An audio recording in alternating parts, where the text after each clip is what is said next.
Stabilize, don't isolate. Earlier on, I gave you an example of somebody sitting down doing a pressing activity and put it to you that that person wouldn't be able to press the same amount standing as they can sitting. And that's because that person can't turn this whole area into a solid object. So when they stand and press, they're pressing from a wobbly, rubbery base, versus when they sit down, everything's solid and tight, so they're able to press more effectively and actually use less force and less neurological output to create the movement. Stabilize, don't isolate. That means don't use external apparatus to stabilize your body.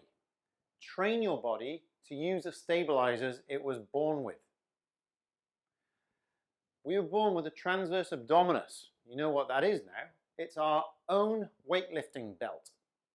Every human, every able-bodied human, is able to reach at least a 2.5 body weight deadlift with their own weightlifting belt, not some external one. Biceps. People go to the gym and train biceps by putting their arm on a bench and doing something like that to get more of a bicep pump. Okay, that could cause some sarcoplasmic hypertrophy, and that you could get a little bit more of a pump for the short term. But in the long term, it's just going to make your whole body weak, because when you go and recreate that movement in a real life situation, you've trained your body that it doesn't need to switch on the stabilizer. So in a real life situation, let's go to say you got to pick something up, because you've done so many reps where your body is fixed to something and you got to pick something up, your brain just goes straight to switching on the prime mover muscle and bypasses all the stability muscles.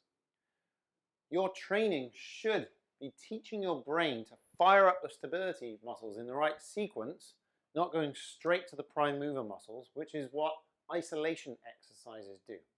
There is no place in any everyday training for isolation exercises unless in very special circumstances. Remember, train movement.